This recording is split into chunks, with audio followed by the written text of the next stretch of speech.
DeAndre Hopkins calls out the Baltimore Ravens, and a bunch of Ravens players getting some bonuses tacked on this weekend. That and so much more on this episode of the Purple Rain podcast.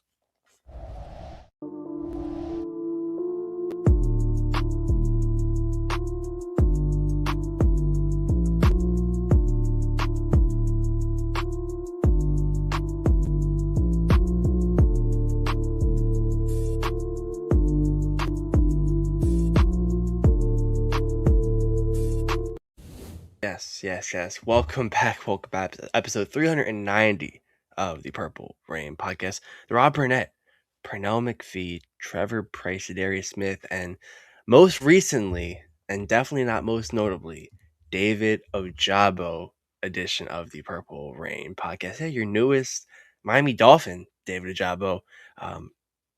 Yeah, best of luck to him. Well, welcome back to this Monday edition of the Purple Rain podcast. First off, you can follow us here on Instagram at the Purple Rain podcast. This guy right here on Instagram or on X at Sutton Def. Me, Instagram simply as10.prod, X simply as10. And yes, welcome back. Welcome back to another episode. Of course, Ravens used to talk about got guys moving on, bonuses coming out, players calling out the team. It's just a normal day in the Ravens atmosphere. But how are you feeling, Sutton? How was our weekend? And did Alex get a fresh? I did. I just woke up. So I just threw my hat. But yes, Okay. I got a lot of hair cut off. But we're here. We are here, and we appreciate each and every one of you who are here in the chat, listening or watching live on YouTube, whether on X, anywhere you might be getting this podcast. And shout out to the Apple Podcast and the Spotify listeners as well. You guys, we don't forget about you guys. Thank y'all so much for coming through this episode. Again, 390, 10 episodes away from 400, man. The big 400. We're only 10 episodes away. So you know what that means. Again, like I mentioned last week, giveaway time is coming right back up. You know what I mean? So if you do want to qualify for our giveaways, of course, all you got to do is be a member here of the Rain Gang channel. You'll automatically be put in the running to win our next giveaway. But again, welcome into this episode of the show. We do got some things to touch on, man. I mean, I woke up today to some real peculiar news. And, it was a tweet that was made by an ex-Ravens receiver, and then he deleted the tweet because I think he had some conviction about it. We got a lot to talk about when it comes to that, right? So before we do that, make sure you like this video, subscribe if you are new. Also, if you're watching live right now, you want to join our chat, you're not already subbed, all you got to do is hit that subscribe button, and you will be able to join our chat room here. But let me give a shout out to who's here in the live chat. What's going on, Monty? I see you in the chat. I see Mike is in the chat as well. What up, Ashley? We also got Void in here. Of course, the replay gang. So if you're watching the replay of this episode, shout out to you as well. Special shout out to you. Make sure you comment down below your thoughts, questions, comments, concerns, whatever you got on this episode of the show. Who else we got? Of course, we got JD in the house. We got Jay the Six in the house. Money Mike is in the chat as well. Dr. Kush is in the chat. Glaucoma, what up? Appreciate y'all for coming through to this episode of the show. We also got Don Royal. What's going on, brother? Appreciate you for coming through to this episode of the Purple Rain podcast. Alex, Yes. I think it's time. Let's go ahead and transition to our little media sector here as we normally do, right? And we're going to bring this up on screen. Because, again, I woke up and I was like, you know what? Not really too much going on in Ravens land. But lo and behold, I load up the good old X, aka Twitter, whatever you want to call it nowadays, right? And I see this pop up. So you had Nick Mason, who is a Ravens fan. He tweets about the Ravens a whole lot. A lot of respect for him. He's super duper positive. I want to say that about Nick Mason, British Ravens fan. He's super positive. Love that about him. So shout out to him. But he posted a video earlier today, said if the Ravens are in the market for a veteran wide receiver, which I suspect they are, they should do a deal to bring DeAndre Hopkins back to Baltimore. And he says what a catch this was, referring to that week 1 game in Buffalo on primetime, where you had the seemingly kill shot Lamar Jackson to DeAndre Hopkins over the shoulder, in double coverage, contested catch, one-handed catch for a touchdown. And then you had DeAndre Hopkins quote tweeting that earlier today. And DeAndre Hopkins said the following. He said, "How many times after this do you think I was used in the red zone? When I'm targeted, I'm still one of the most productive, but never complained with my snaps and never will. Facts." Mhm. So basically, D Hop saying there, like, bro, look, after this happened, guess how much they used me? I'm not complaining about it, but he's kind of complaining about it. It's one of those Yep. things, right? And Alex, so when you hear this, because I definitely got my own thoughts about it as well, make sure you sound off in the chat. How does this D Hop tweet make you feel here? By the way, recently deleted. He deleted this tweet since then, right? But of course, you cannot escape the internet. Once it's up there, it's there forever, pretty much. So again, Alex, what did this make you feel? It's a running theme with the Ravens regime. I don't know how much, I want to put into it with it being maybe the Todd Monken offense, because I remember he had this touchdown and then he had a touchdown the next game against the Browns, which I believe was in the red zone, but it was garbage time. It put us to over 40 points, and he never had another touchdown with us again. The only other target I seemingly remember that he got in the red zone was against the Steelers at home, like one of the final plays where I think like they said it was for D Hop, but Andrews kind of like went for it, and I think may have tipped it. But I don't know if you remember what I'm talking about. Like that was Oh the yeah, I do. only In the back of that's the the end zone. yep, Yeah. that's the only other red zone target I honestly remember D Hop got. So this to me is not surprising. I think maybe it was more towards maybe a Todd Monken or John Harbaugh, which honestly fits the bill for Harbaugh. It's guys who we think would have been utilized if they were given the targets and just never got them.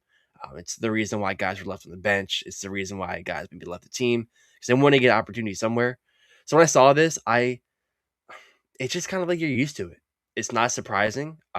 D Hop never complained. And even I think Lamar kind of mentioned it. Like we have guys that can we want to get him the ball in good positions, but it never happened. So good on D Hop for calling it out. I'm not sure if he'll be back, but he was good for his hands. And Matt Ross is old, slow, and can't get open. That is true. But when the ball was thrown his way, more than likely than not, he was coming down with it one hand or two and hands. and that's my thing, Alex. Like he's never been the crazy separator that people are trying to make him out to be. He was just the best contested catch guy, just Mm-hmm. flat out. Period. You throw it up to D Hop, he's gonna come down with it. He's gonna find a way to come down with it. It's kind of how like Isaiah Likely was for the Ravens. You can throw it up to Likely, and he was just gonna go ahead and get it, or else it was gonna be a batted down pass or something like that. Most of the times, it was not picked when it was thrown Isaiah Likely's way, except for that time in the AFC Championship game where Lamar threw into double or triple coverage. But you guys get my point. You guys get my point. D Hop, much like Isaiah Likely, is one of those players where he doesn't need to have crazy separation. You just throw it his way. And if it's one on one 50-50 ball, most times he's going to come down with it. He can make a 50-50 ball a 75-25. That's what D Hop is, right?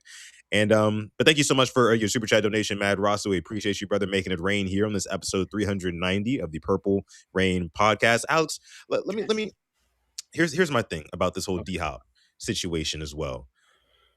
He's right. He is 1,000% in the right when he's bringing this up. Now, of course, he recently deleted it because I think that maybe somebody in his camp might have told him, "Hey, look, man, I get it.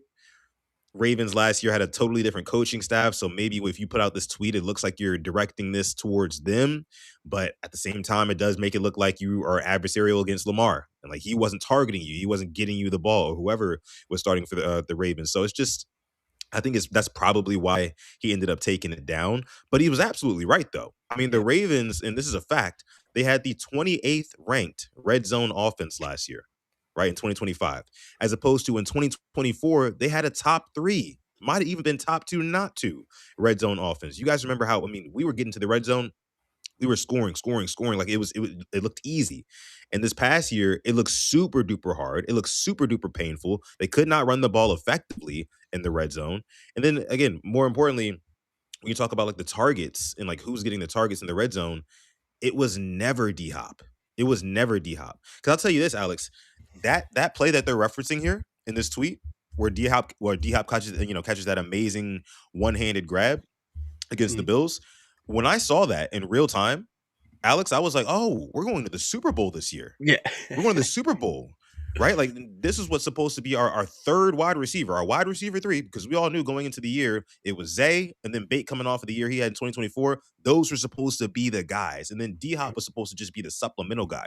But after watching him make a play like that in week one against Buffalo, I was like, oh yeah, if that's the third option, not even counting Andrews and Likely, Mhm. our offense is going to be straight all season long. And I thought that would have woken up, something in Todd Monken's head. Like, hey, like maybe we should work on. I get it. He's an older wide receiver, but maybe we should work on getting him the ball more often because at the very minimum, he can be a chain mover. We're not saying like, do one-handed catches for touchdowns every single week, but we are asking you, hey, look, on 3rd and 8, when we need somebody to run a quick out route, Lamar Jackson's got one read. Can you go get that ball? And D Hop proved time and time again that he could do that. So I never really understood where Todd Monken got off not utilizing DeAndre Hopkins way more than he did. Here's another stat for you, Alex, real quick. Yeah. Real quick. I actually have it pulled up right here. I'm looking at it. DeAndre Hopkins stats from the past 2 seasons. So Mhm. in 2025 with the Ravens, he played 17 games, right? He played 17 games and had 39 targets. Okay. 39 targets for 330 yards. And that was in 17 games. Yeah. The year prior to that in Kansas City, he played 10 games, but he had 59 targets and 437 yards. So with 7 less games, DeAndre Hopkins was more productive with Kansas City as opposed to what he was with Baltimore. So like I understand his frustration because he knows he still has it left in the tank. Maybe that drop, the bad drop in the Super Bowl a couple of years ago, maybe that humbled him a little bit. But I'm sure again after what he was doing, and kind of like spurts with the Ravens, right? It would be a big play here, a big chain moving play there. He knew that he still had a little bit left in the tank, and it's a shame that Todd Monken and John Harbaugh, like you mentioned, this has his hands written all over it as well, weren't more intentional about getting him the ball. Yeah, and the first 2 games, I think I'm on the same page as you. We kind of were like, all right, well, 2 games, he had 4 targets for 99 yards and 2 touchdowns. As a wide receiver 3 for those first 2 games, I know I was like, I'm fine with that. I know he had the one big catch against the Browns that should have been a touchdown down to the one, and then the actual touchdown for his 2 catches against the Browns. He had one, I think, driving down the field late against the Bills along with the one-handed catch. So I was like, if we're getting, that type of production from our receiver 3, we should be in good hands. But I'm looking here, his snap counts, 18 snaps, 10 snaps, 14 snaps, 18 snaps, 11 snaps. Like he's on the field a quarter of the plays, and we're a run first team, we're a run heavy team. So he's not going to get those targets. And it's just kind of, reiterates the notion that Baltimore is a receiver's graveyard. Honestly, it kind of adds on to it. Look at the vets that come Yeah. here, and let's talk about the ones in this era of Ravens football. They complain Mhm. after they leave. Des Bryant had his fair share of words to say. How Deshaun Jackson had his fair share of words to say. Now D Hop, not sure if but Odell ever said anything, but it's kind of a continuing theme with these older guys that No, come I, I here. I think Odell did say something at some point. I think like he did a podcast or something where he was like, I just didn't get the opportunity. He said something to that effect. I know Okay, OBJ came out and said something. He wasn't, trying to speak ill of Lamar Jackson, and he made that clear. I'm pretty sure, but like he did also make it clear that like he just didn't get the proper opportunities. And I mean, if we're not even just talking about the vet wide receivers, look at Hollywood Brown. Not sure if you hmm, mentioned him just now, but Hollywood Brown, you remember the famous tweet? What's the hmm, point in having soldiers if you're never going to use them? yeah, Quote in parentheses never, right? Like that's what this was here. And like my hope is that, Jesse Minter and a Declan Doyle, because I guess we can get into should the Ravens look at re-signing DeAndre Hopkins. I think a tweet like this kind of hurts those chances, if I'm being honest with you, Alex, because it's like, do we want a guy who's really going to speak out against the franchise in any capacity? Like, do we really want to pay that guy money to come back in, or do we want to you know, uh, uh, put our eggs in another basket with somebody else, and we can talk about that too. But yeah, man, he was absolutely right with everything that he said. I do want to get to a super chat donation real quick. This from Mad Rasta. Mad Rasta says Bateman was the reason the offense struggled. I disagree with that. I disagree. I don't think Bateman got enough opportunities either, quite frankly. He got the targets in 2024. You saw what he was able to do with that. I think that the real issue was like Chaos 30310 in the chat says the O line kept getting blown up. The Reds, I mean, you talk about the offensive line play, like between the 20s on the field, right? It was even worse hmm, when the Ravens got into the red zone. I'm talking about whiff blocks. I'm talking about guys not even getting a hand on dudes. Markel, appreciate that sub. I'm talking about guys not even getting a hand on dudes. Like it was ugly. It was very bad, and a lot of it had to do with the that guard center guard combo, mainly Voorhees and 77. You guys already know he who shall not be named here in Baltimore any longer. Still a free agent. But yeah, still a free agent. Tells you a lot. Tells you a whole lot. Number 77 is still a free agent out there. But that was the reason why the Ravens offense was struggling. Maybe if the offensive line play would have been better, maybe D Hop would have saw more targets, but I guess we'll never know. Kanye voice. And going along with that, I mean, the guys who we expected to step up regressed in ways that I don't think we even knew was possible. We knew 77 had his mistakes, but he ended 2024 strong, which I just don't get where this all came from. Like, what went wrong to when you were bullying guys in Buffalo in cold weather games in the playoffs to forgetting your assignment to just not getting a hand on anybody? Voorhees as well. He at least was showing signs to the point where, like, all right, well, maybe it's time, to start him. And when he does get started, he just looks awful. He just did not look good. I remember it was Makari playing, and we kind of were on there calling for Makari to get benched to play Voorhees. And when you expect Rosengard to make that next step, and it doesn't happen. And you have Linderbaum obviously not getting any help with his guard. So everybody I felt like just regressed and just had a bad year offensively and nothing could get going. I mean, the first game, 41 points behind that line is like, all right, well, if we get this line fixed up, why can't we win? And that line just never got fixed up. That was the problem. When there was possible solutions on that roster, it just never was even tinkered with. And that's what we were left with. Yeah, Chaos. chaos saying here it was on War Hop too. Yeah, those War Hop crimes, man, definitely came to bite us in the ass. I'll say that for sure. But that's why I mean I have optimism going into this next season here.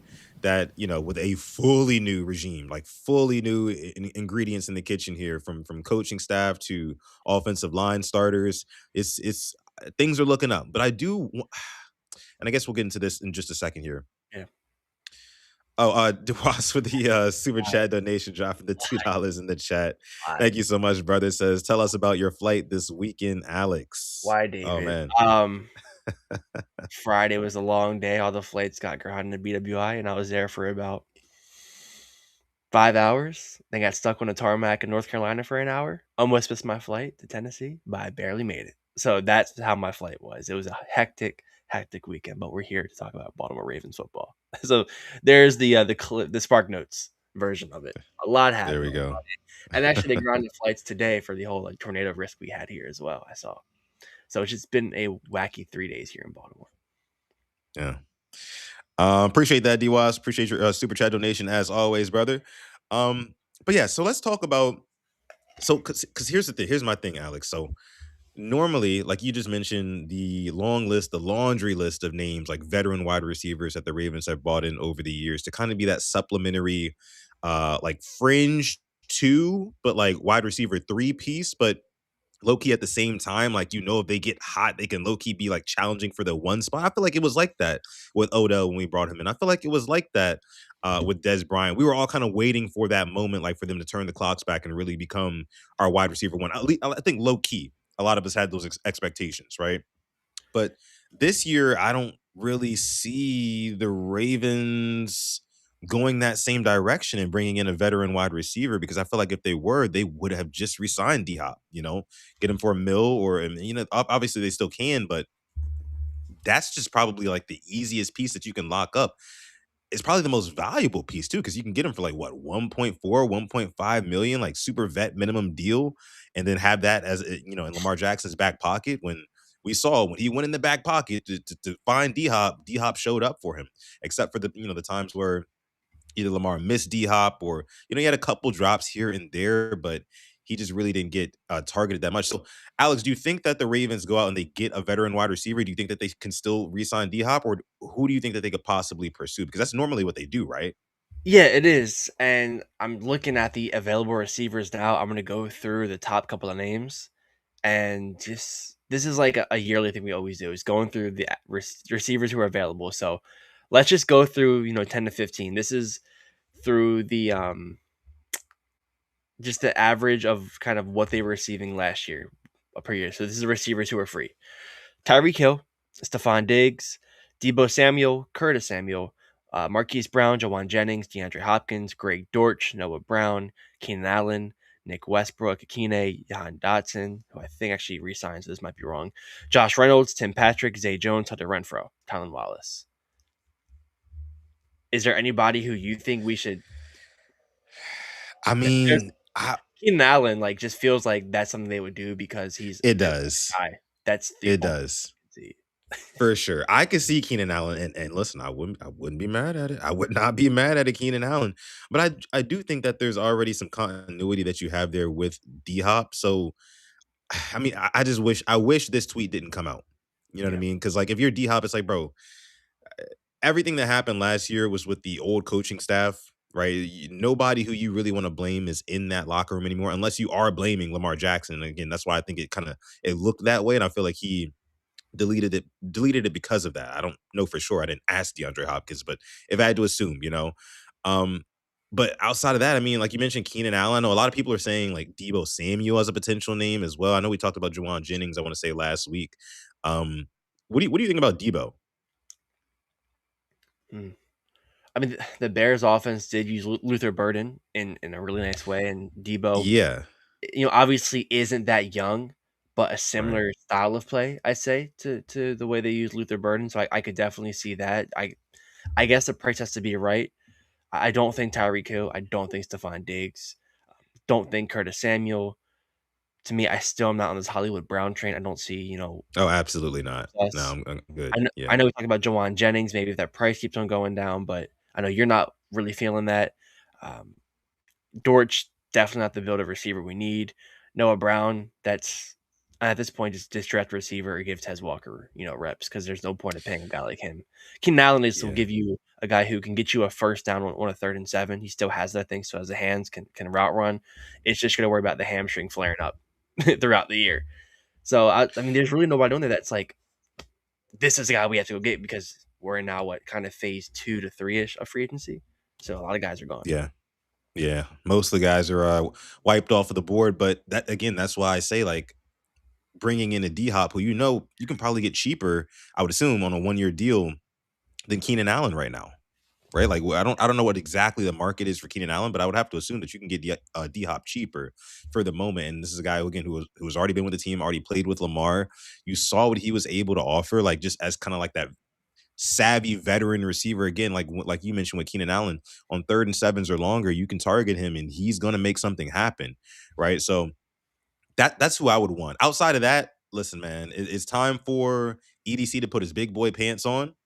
You got those 2 first-round draft picks back. That's going to make your later round selections a little bit more not as, I guess you could say, important. There's not going to be as much pressure on the draft Yeah. now as opposed to what it was when we didn't have the 14th overall pick because we traded for Max Crosby. Mhm. So I want to see you in the 3rd and 4th rounds, right? How many was it 4th round picks that we have?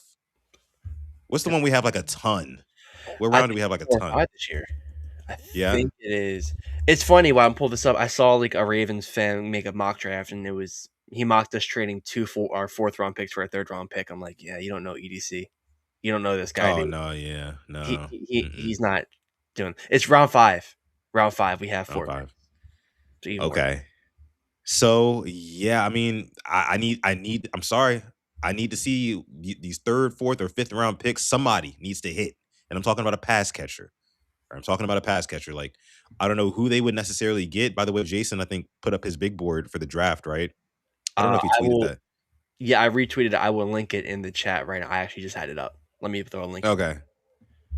Got you. Yeah, because we got to see how deep this draft is, when it comes to receiver. I've heard it's very, very deep at tight end, Mhm. which really kind of that intrigues me because I think maybe that 4th round pick, or certainly if not the 4th round pick, one of those 5th round picks should be for a tight end that could potentially come in here. We could develop him, and he can be what we lost in Isaiah Likely. You need a guy, a big body, with hands, very, very strong hands. You know what I mean, and playmaking ability. I feel like there's a lot of those guys in this year's draft. So I'd want to see him get one of those. But no, Alex, again, when I talk about the wide receiver position, I'm going to need Eric DeCosta to, again, make something shake. Get Declan Doyle in a room, get Jesse Minter in a room, and be like, hey, look, what receivers do you guys like? Right? I've been collaborating with John Harbaugh for the past umpteen years, right? I need to kind of pick you guys' brains and what you guys think, what you guys would be most comfortable with in your offense that you're going to install, right? So I have faith for that reason, with the whole new coaching staff that they will be able to maybe in one of these later rounds get a steal on a wide receiver, but it needs to happen. It needs to happen, because you quite simply don't have the capital now, especially after the Trey Hendrickson, Lamar Jackson's restructure, and you still want to get an extension done there. Perhaps they're saying you don't really have a whole lot of capital to go out and get a big name wide receiver. I think AJ Brown's out the window. I don't think that's happened. I don't see that happening anymore. So it's time to hit on a guy in the draft. I mean, EDC, you love these draft picks for a reason, right? Show me something.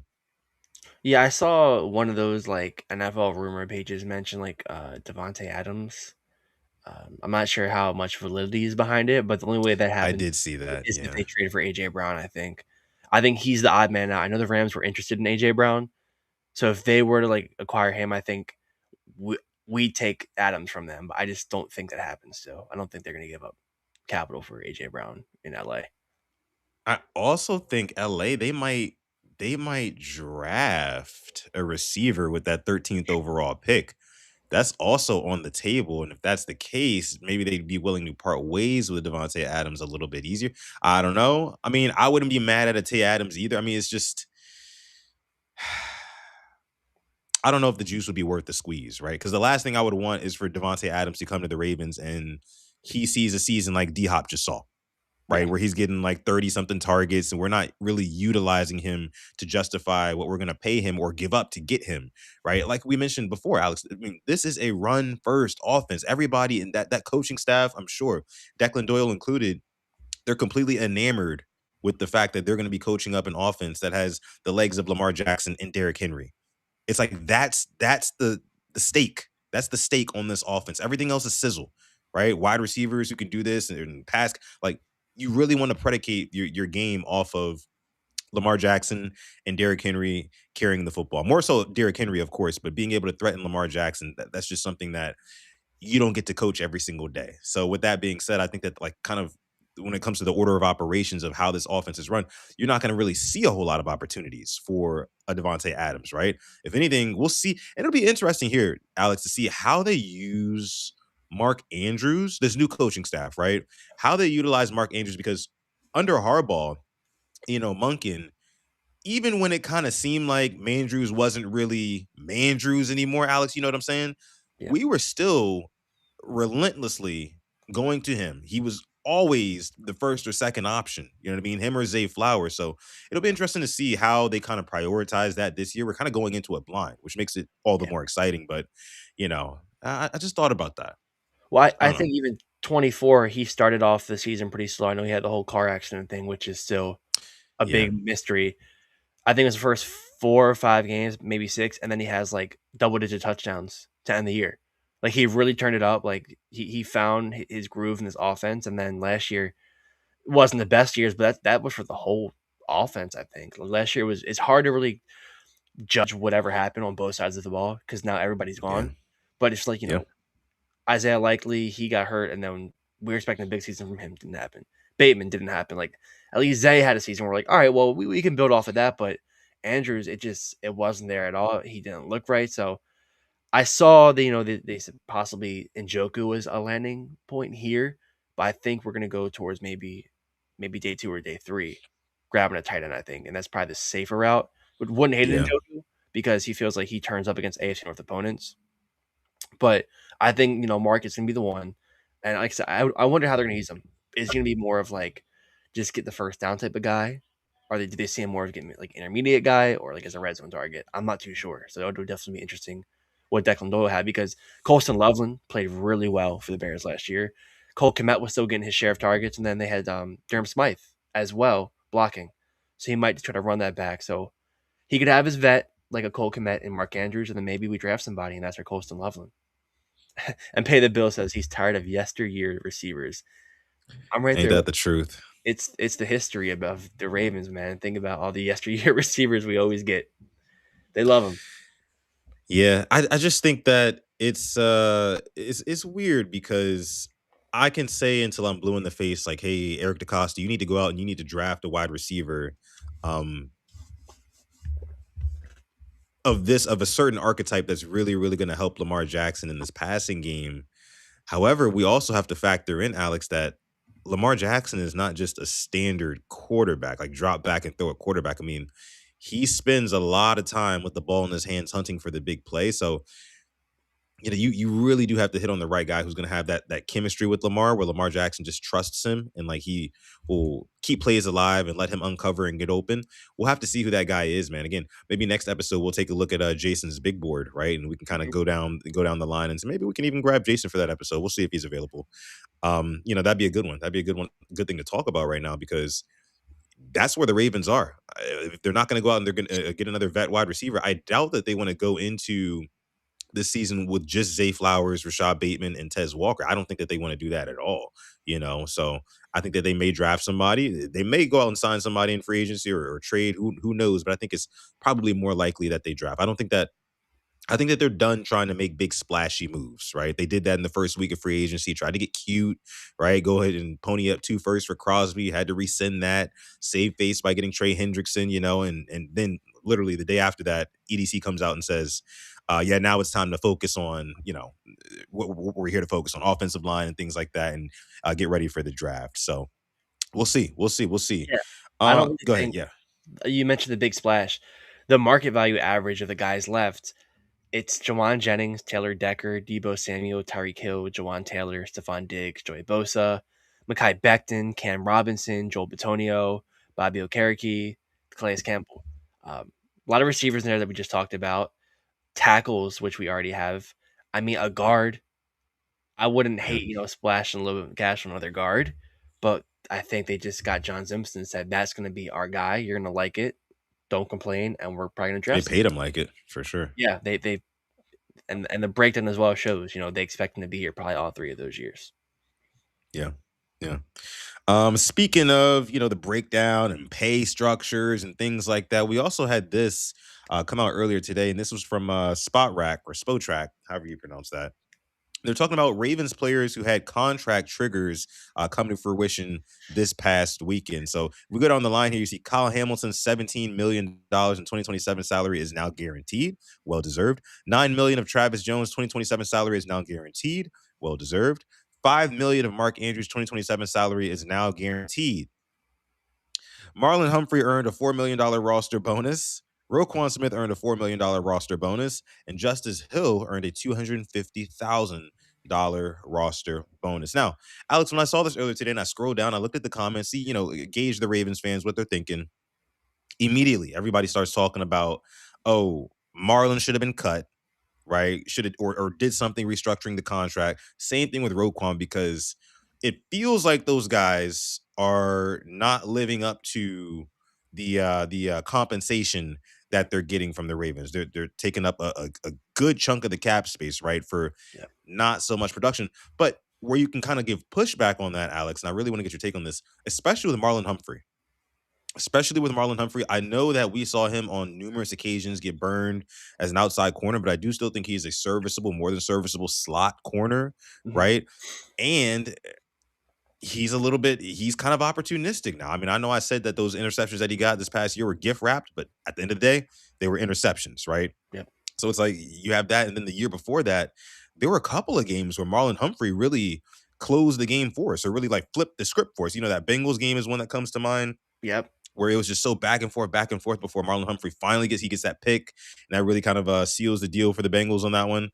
But I think that we have to give Marlon Humphrey just a little bit more grace, myself included. Myself included, you know what I mean? Because I've been critical of him before in the past as well, but I think that he's still a necessary fit on this roster. Again, keep him a slot corner. I know some people say, "Oh, move him back to safety." No, now we got Jalen Hawkins, Malachi Starks back there. Of course, Hamilton down in the box. Like, keep him in that slot, right? Let him get physical. Let him get hands on guys off the line, right? And let him do that, and then have guys lurking in the middle of the field. I think that that's what you do with him. And I do wish, though. I do wish that Marlon Humphrey his contract could have been restructured a little bit. But when you look at this, Alex, what do you think? Yeah, I'm not upset with Humphrey. I know even Rod Woodson came out and said that his technique was not the same in 24. He thinks the coaches tweaked it. And I think Jesse Minter, obviously, he worked with him before when he was here originally. I think he still sees something in him. And he's 2 years removed from what I think he was robbed of possibly Defensive Player of the Year votes. And I'm going to stand on that in 24. He had 15 passes defended. He had 6 interceptions. He had, I believe, a forced fumble, half a sack, 5 tackles for loss. Every single pick meant something in these games. The fumble was huge at the time. And then last year, it just kind of all fell apart when everybody else on the defense had a down year, except, a few guys. So I get that. As for the Roquan, you what did you do for that bonus? Usually the bonus you have to do something good. Usually at other jobs you got to not be show up every day, give it all and not just give a cute speech every year. But I guess that's what 4 million gets you. So he has got to turn around this year. It's really no ands ifs or buts about that because last year was not $100 million worth I whatsoever. you know real quick, I love what Black Daniel says here. Like I too would like a roster bonus. Y'all got any more of them roster bonuses back there? Yeah, Like how many more y'all got back I'll there? You take know the what I'm saying? Like 250K. I'll take a right, yeah, I'll take 100K. yeah, justice. Break down on that, man. Or somebody, come on. Well, y'all got any more money to just give out? Let us Yes. know. You feel me? Like, I'll I mean, void hey, year look. it. I mean, if you wanna do it, Oh, throw a yeah, good you could, line. yeah, you do whatever you want to do. Whatever you want to do. Hey, listen, we put on for the team, don't we? You know what I'm saying? We're bringing eyeballs to the sport in some sort of way. You know, Eh, I'll take it. generating interest in the team. So hey, break us down with something. Right now, I'm just kidding. I'm just kidding. But Yeah. that's funny though. Black Daniel says I too would like a roster bonus because I mean everybody seems to be getting some extra money here. Um, but yeah, like what we're talking about, man, with Roquan Smith. I really am looking forward to seeing because this is going to be the telltale year for Roquan, right? Brand new coaching staff. You got a defensive minded head coach who was taking far lesser players in terms of you know cachet and reverence in this league and turned them into really good talents, right? And led a really good unit. So we'll see what he's able to do with multiple time Pro Bowler Roquan Smith, right? Who in the past couple of seasons, I mean, people been hitting him with the Ozempic claims. He's fat, he's slow, he can't, get where he needs to be on the field, one on one with a tight end. Forget about it. He can't do anything. Is I need to see Roquan playing with his hair on fire again. It's more than just shutting down a running back in the A gap or the B gap, whatever. No, I need to see you out active in space in the right place at the right time, forcing some turnovers, instilling some fear into defenses, right? Or else this $4 million roster bonus is just kind of like, again, here you go. You know, it's Like, it's he was not somebody I think defensive circle. I think they were kinda going his way with tight ends, picking on him, just yeah, using him. He just was not playing up to that standard whatsoever. He was playing far below the standard, and I wanna see that back from him.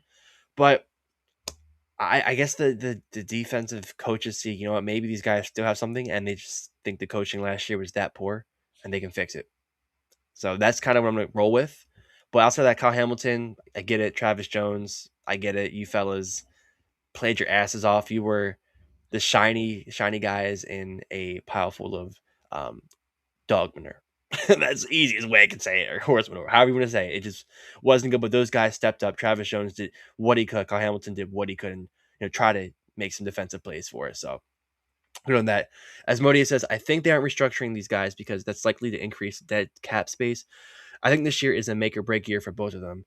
Definitely for Marlon, and I think maybe Roquan as well. I think possibly there's an out on the Roquan Smith contract after this year. Maybe they can cut him, have a little bit of dead cap, but in a perfect ideal world, he plays back at least up to an actual Pro Bowl quality and not this Pro Bowl in which you somehow make it because this guy, that guy, and the other guys are hurt, don't want to go, and you just kind of fill in, and now you're a Pro Bowl linebacker. I want to see you make the All Pro. I want to see you kind of be in those discussions for top linebackers in the NFL, not just a name that was good a couple years ago. yeah. And what does Pro Bowl even mean? You know what I mean? Like I might have got selected last year. I don't even remember. It's one of those things at this point. But no, that makes a lot of sense. But yeah, I agree. I agree. As Modi is here, make or break. I need to see something. There's no more excuses. There's no more excuses. You can't really blame it on Harbaugh. The message is stale. The scheme. Nope, nope. We're bringing in a defensive minded guy, right? He seems like a pretty young, sharp dude, right? You've got Anthony Weaver, who's called plays. The defense should be fine. There's no excuse for the defense not to be good. I mentioned on the last episode of the show, there's no excuse for it to not be literal organized chaos, especially if Nnamdi Madubuike is back on that football field come September, right? There's just no way. Trey Hendrickson, Nnamdi Madubuike, Travis Jones, Mike Green on that line. And you got Roquan Smith behind him, Trenton Simpson or Buchanan, whoever's ready to play by that time, and Kyle Hamilton just doing whatever he wants. Again, there's so many guys that you have to worry about pre-snap if you're an offensive player, if you're a quarterback, right? And it's just Roquan should be one of those guys, but it seems like he's not. Again, like you mentioned, he's a guy who they target. They target him. Yeah. Let me see here. Any other questions? Let me see. Drop some questions in the chat, y'all. Louisville Cardinals Raven says, let's keep it real. Lamar favorites Zay. He's the only player that gets over 100 targets. Adding another wide receiver will change nothing. Mm. Yeah, I mean, most of the targets are kind of log jammed with Zay Flowers and Mark Andrews. Like you don't really see everybody else gets kind of like the crumbs. Yep. You have Rashad Bateman, two targets a game, maybe three targets a game, right? You have D Hop playing literally a quarter of the snaps. Everybody else kind of gets crumbs in the passing game once you get past Zay Flowers and Mark Andrews. So again, it's another one of those things where we have all we can really do is just hope that the scheme changes in order to get all of these guys involved in the way that they need to. But like Louisville Cardinals Raven fans says here, Lamar favorites Zay. I mean, he loves the smaller wide receivers. He just does. We've seen this throughout his entire career. You agree with him? Yeah, and I pulled up the Bears targets last year and just kind of walk with me here. Roma Dunze had 90 targets, DJ Moore 85, Olamide Zacchaeus, sorry, 65 targets, Luther Burden 60 targets, Jade Walker 10, Devin Duvernay 5. So obviously you knew who your 1 and 2 was, Rome and DJ Moore, but after that, the 3 and the 4 got pretty significant targets for their receivers, 65 and 60. So I don't expect, guys like Tez Walker to get 65 targets, but 30 is definitely a start. Definitely a start for a guy like him. And maybe if they were to draft somebody, he can get some more targets as well. I know we've kind of been linked with the guys in the first and second round. Not sure what way we're going to go. But if Declan Doyle brings that type of offense, it will be interesting to see, if we could see a breakout from a receiver. I'm not going to bank on it, but it would be nice. It would be nice. I mean, I did not know Rome had 90, but he only had 44 catches. And then DJ Moore had 50 catches on the 85 targets. And their receiver with the most yards was DJ Moore, 682 yards for him. Yeah, and I said this a couple of weeks ago when it comes to Declan Doyle. You know, when it comes to Declan Doyle working with Rashad Bateman, I was saying that would probably be like something like his passion project almost. Like, okay, you have all the measurables, right? Talking about a Rashad Bateman and low-key Tez Walker does too. You have all the measurables. How am I going to unlock you and make you what we know you can be to reach your full potential? I think there's a couple of guys that Declan Doyle can make that happen with. I think that the main focus, of course, needs to be getting Derrick Henry and the running game going because that's what's going to set up everything else. If Derrick Henry and the running game is consistent, especially in the red zone, you're going to see a lot more guys breaking out, whether that be Tez Walker, whether that be D Hop, because teams are not going to be able to. And I think that this is, something that we saw last year as well. And also with the run game with Lamar as well, teams were able to really key in on Derrick Henry in the red zone because teams knew Mhm. that the Ravens were limited in red zone offense. Like Lamar Jackson was not going to run. There were times where you had the read option from Lamar to Derrick Henry, and nobody even bit for a second on Lamar Jackson pulling that football down and running to the edge. And you saw a lot of guys just crashing down the line of scrimmage and just tackling Derrick Henry from behind. And it's not like the guys up front were getting any push. So again, what am I saying here? It all comes back down to what this offensive line looks like, especially in the red zone. If that offensive line is mauling dudes up front and getting Derrick Henry downfield, by the time the red zone comes, I mean, you're gonna have defenses like, hey man, we don't know how to stop this offense. We don't know how to stop this offense. We just can't, you know. And that's what we've seen before, and the Ravens definitely need to get back to that. Thank you for your question, Louisville Cardinals Ravens. Stretch 52 says salute, fellas. Salute to you, brother. What World up? class says what's up? What up? What up? What up? Let me see. Large man who eats cheese says Ravens need to get some help on the line of scrimmage on both sides. I want Jonathan Grenard in a trade. Mentor loves 4 dudes in rotation at both defensive tackle and outside linebacker and edge. Yes. Grenard is out there available on a trade. I know still hasn't had a new contract. would bring some juice to this team. I wouldn't hate it. I would definitely like that a lot. You would not be giving up a first round pick, maybe a second or a third, but that would be a net positive trade, I think, for the Baltimore Ravens. I definitely would like that. It would shore that up. At the same time, we're still waiting on some lineman moves possibly or to shore up this offense because we still have more holes, I believe, on the offensive side. And Glaucoma says, "Did you see the Brett Coleman video on the Ravens?" No, but I saw he I posted. didn't see it. That is on my viewing list for tonight. Probably right before go to sleep, I'll watch it. Is he? He's not a Ravens fan, is he?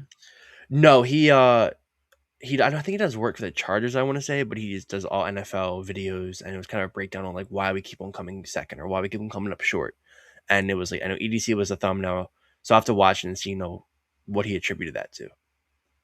Interesting, interesting. I may have watched a couple of his videos in the past, but I didn't know he was I didn't know he was a Chargers guy or working with the Chargers. It's interesting. Yeah. But yeah, so I didn't see that yet, but maybe I have to check it out. Maybe I have to check it out. He's saying what we've been saying for years. Yeah, I mean that's what tends to happen, right? When you have like outsiders, guys who don't follow the Ravens as closely as we do, they kind of are a little bit late to the party.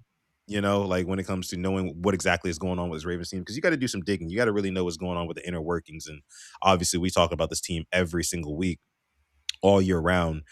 So we would know before most other people, outsiders. What else do we have, Alex? Anything else from the Ravens that you heard today? Um, Obviously David Ajabo went to the Mhm. Dolphins. That was Mm. news. Definitely needed that change of scenery. Salute. Yeah. Yeah, I know you were kind of like, "Don't bring him back." There was really no need for it, Yeah. and yeah, I just didn't see the need for it here. Nothing else. We got cap numbers in for players. I think Trey Hendrickson has a $15 million cap hit this year, I believe. Mm. And I saw Jalen Hawkins, his contract is very team friendly. Very nice. Like if you didn't like the signing already, when you see the cap numbers, you'll just love it even more. Um, Yeah, that's gonna be like the most underrated free agency signing like in this offseason. To me, like so far, it is like because just like the domino effect that it does for like Kyle Hamilton and like the line of scrimmage, like knowing that backside is gonna be locked down by the likes of Jalen Hawkins and Malachi Starks. I love that, man. I love that acquisition so much. Compared to what Can't Aloha speak enough Gilman about got, it. yeah. Yeah. Yeah. Because the Gilman went to where? The Chiefs, right? The Chiefs 3-year 24.7, 15 guaranteed. And we got Mm, Hawkins 2-year 10, who had yeah. more picks, um, a better tackler. Definitely helped the Patriots get to where they were at last year. I'm Yeah. excited. Oh, for sure. For sure. And that's why I mentioned earlier. I mean, like this defense has zero excuses. I mean, you have all the pieces you possibly need. Again, granted, Matabike comes back, but you have all the pieces. You have the premier edge rusher. If Matabike comes back, you have a premier interior D lineman and another guy in Travis Jones who's elite as well. Then you have a young, hungry Mike Green, who I'm sure is only going to get better from year 1 to 2.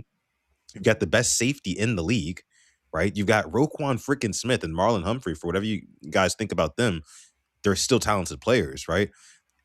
And again, you got Jesse Minter, head coach. I just don't see how this defense can be anywhere near as bad as they were at Awuzie back. times, I'll say, last season. Awuzie back. Yeah, come on now. Maybe you Come on don't now. play There's Nate there's no Wiggins excuse. 15 Nate yards off the Wiggins, receiver. right? You play Am another I straight. right? Come on now. Just a Come thought. on now. Just there's no reason. There's no reason. But yeah. Anywho's, I think that's about it for Ravens talk. I did want to ask you about did you see the Netflix card for MMA? I did. They added another fight today. I did see Nate Diaz. I saw that. Nate Diaz versus Mike Perry, man. That's exciting me. And I'm not gonna lie to you, Alex. I have a feeling that Jake Paul and Most Valuable Promotions, they are trying to actively undermine the UFC by putting fights on Netflix. And I think that this is going to be a regular thing.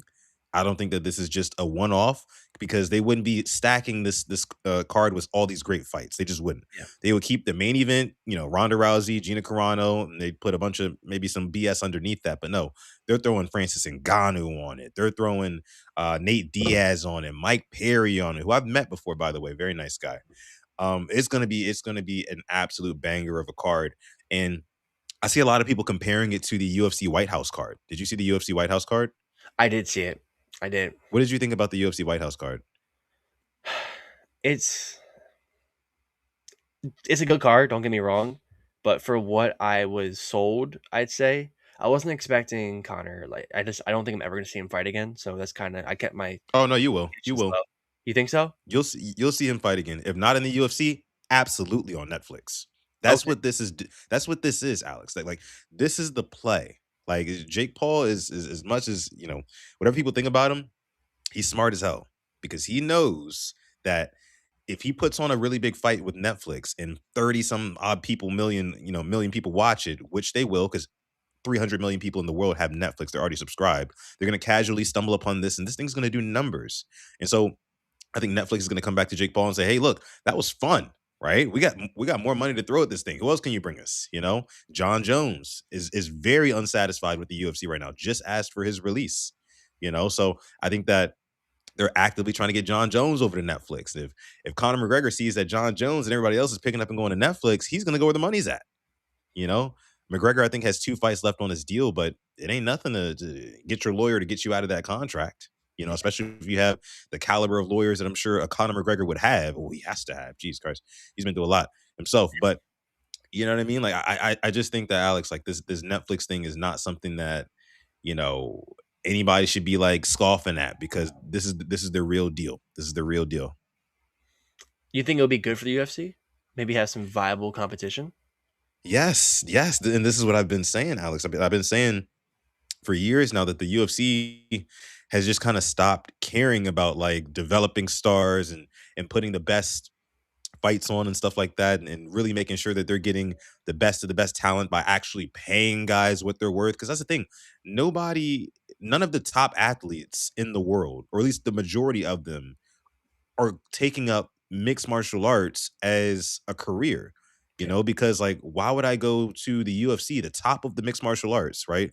And get paid, I don't know, $300,000 to fight and get punched in the face and get kicked and kneed and people trying to snap my arms and whatnot. Yeah. Or I can take my talents, let's say I'm like a 16-year-old kid, or I can take my athleticism and I can go to the NFL and make 10 times that, or I can go to the NBA and make 10 times that, really 15 times that in the NBA.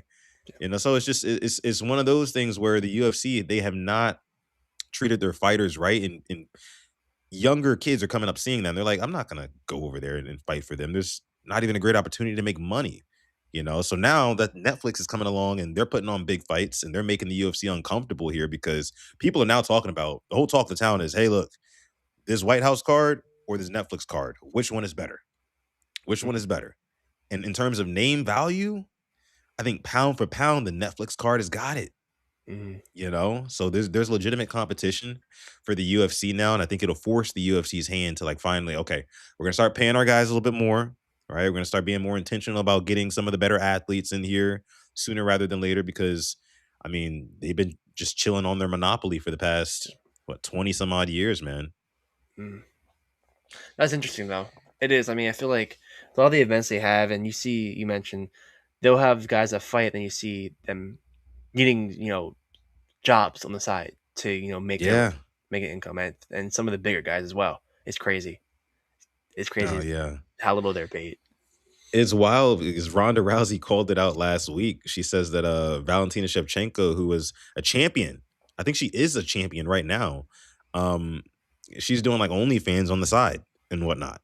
Ronda Rousey called that out, and I was like, man, I mean, it was funny because Valentina Shevchenko like tried to clap back at Ronda Rousey for saying that. She like tweeted out at her or something like she was like, "Oh yeah, well, actually you can make a lot of money on OnlyFans, and it's not just about that type of stuff. Is where you get to connect with fans."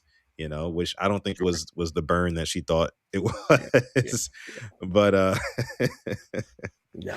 that was just funny though. But that's what's going on. That's what's going on in the UFC, man. They need to step it up. They need to step it up. But yeah, I think that's pretty much it that we have here for this episode of the Purple Rain Podcast, episode 390. Appreciate all of y'all for coming through. All of you beautiful faces watching from behind your screens at home. Shout out to you. We love you guys. We appreciate y'all. Please be sure to like this video, subscribe to the channel as well if you are new. Again, my name is Sutton Duff, and this is my co-host Simply AS10. This is the Purple Rain Podcast YouTube channel where we talk about Baltimore Ravens pretty much every single day here on YouTube and other platforms as well. If that sounds good to you, please leave a like on this video, subscribe to the channel as well. But with that being said, I'm gonna let my guy Alex take us out. Yeah, thank you for coming through episode 390 of the Purple Rain Podcast. We love you. We appreciate you. And as always, stay positive and test negative. Yes, yes, yes. And never, ever, ever forget, even on the rainiest of days, to call God. Episode 390. We're gonna catch you guys in the next one. Peace.